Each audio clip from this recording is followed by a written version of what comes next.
everybody. Today we are going to make Irish soda bread. I figured I changed the camera angle around. Hopefully this works well and you can see everything. Just because sometimes it's so hard to see when I'm working on stuff and I have the camera on the side of me. So I have it overhead. And hopefully this will work out well. First, this seems pretty easy. I started making Irish soda bread when we moved because nowhere sells it where I live. In Florida, Publix used to sell it. A lot of different stores used to sell it around St. Patrick's Day. I can never find it since I moved to North Carolina, and anytime I've gone to look in Publix, they don't have it. So either everyone's buying it or they don't make it. So I figured I would make it myself, and it's pretty easy, and I like bread without yeast because I always have a hard time with yeast. So first thing you're going to need is 4 cups and a quarter cup of flour, which I have already put into my bowl. Then we are going to add 3 tablespoons of granulated sugar, 1,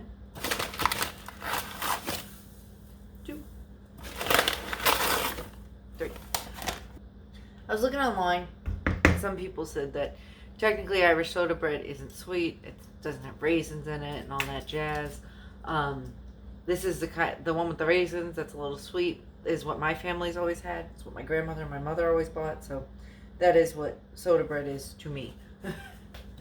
But I know some people would say that is not correct.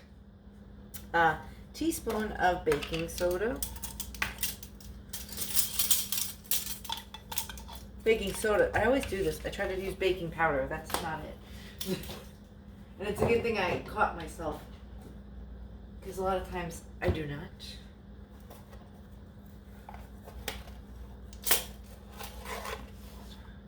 Okay.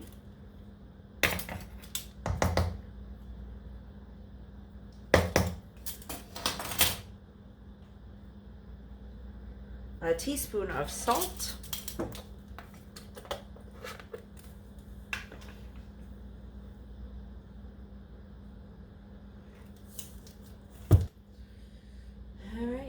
And that is it for the dry ingredients. They tell you to whisk it around, which I didn't grab the whisk.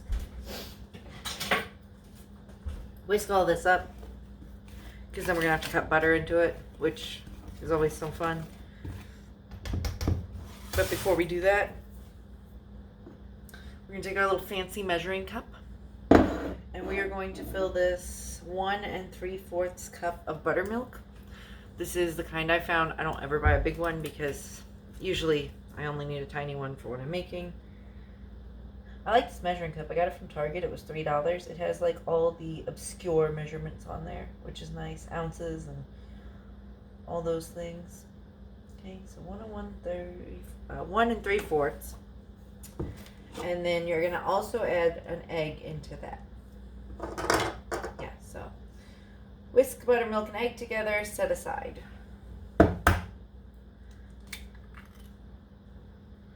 Now there's not going to be a whole lot of room in there, so I'll probably use a fork.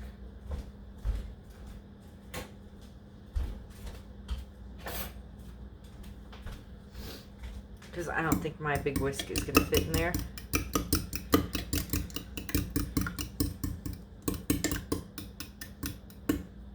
That's good enough. I'm going to put that to the side because we don't need that just yet. That out.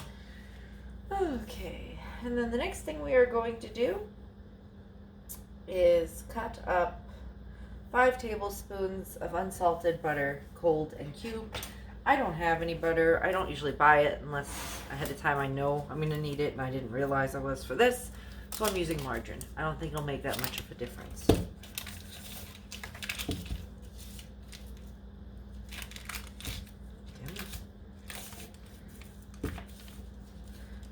So 1, 2, 3, 4, 5. Kind of like when you're making pie crust, I guess.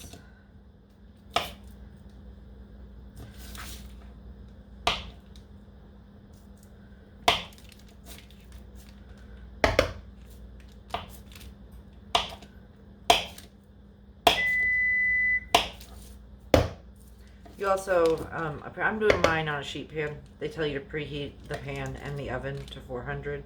So I already did that. I still have my broken pastry cutter because I keep forgetting to buy a new one, but it works, so I'm not too worried about it.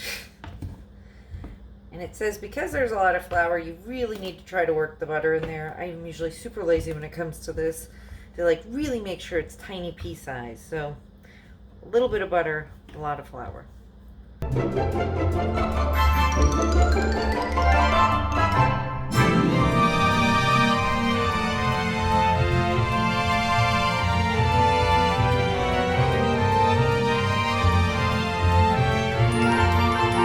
So next we're going to add our raisins because I feel that's good enough.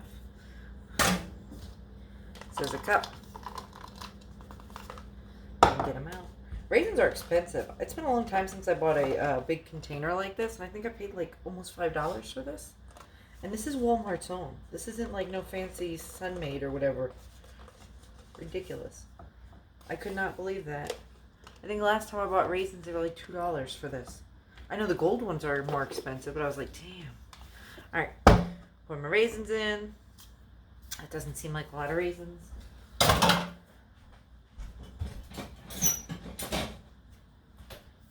Stir my raisins in.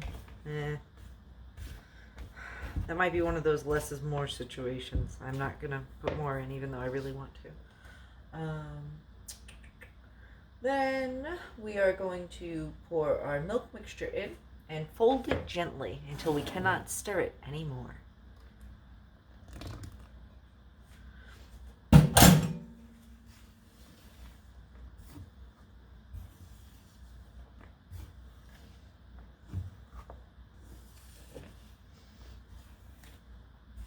I'm pretty sure the one that you do in Publix, they have like sanding sugar they put on the top.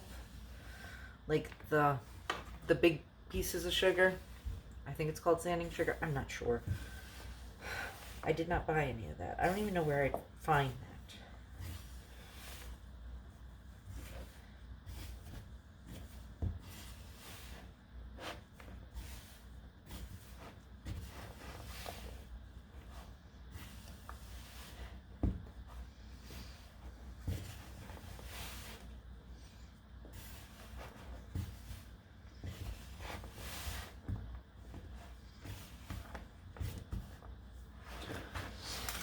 All right, now we gotta flour our surface.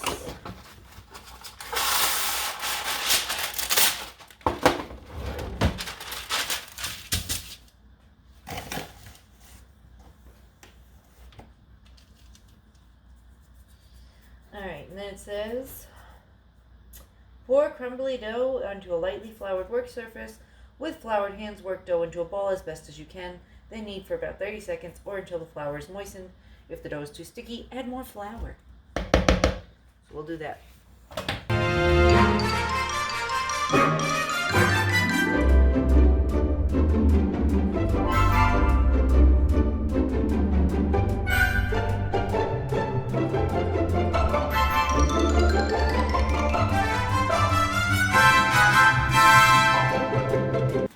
There's our pan.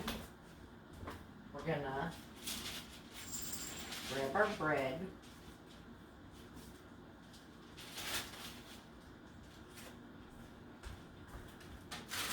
Put it on our pan and kind of try to shape it a bit.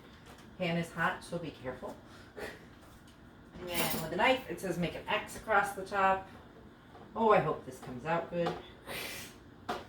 I don't remember it looking like this last time. So there's our X. And then it says bake for 45 to 55 minutes. So I will be back when that's hopefully done.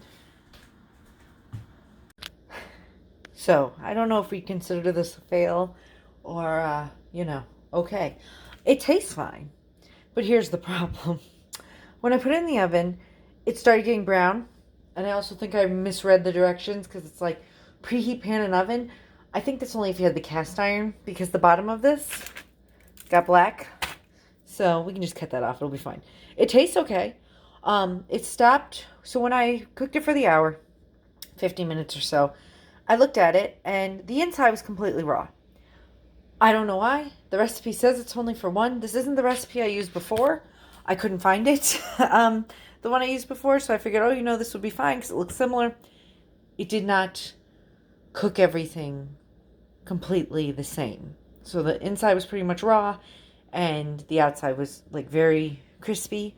I ended up cutting it in fours and that part came off of there. And just to be able to cook it where we could eat it and make it edible, I probably cooked all together for like an hour and a half. And it's like the middle is just done. So it tastes good, but I don't know if I would use this recipe again. And if I did, I'd probably make 2 loaves out of it instead of 1 because I think it's just too big to cook properly without burning the outside and leaving the inside raw. But you can, like I said, if you want to make this, I'd make 2 out of it because it is quite substantial to just cook at once. But yeah, guys, I appreciate all you guys watching. I hope you're enjoying the content, and I will see you in the next one. Bye, everybody.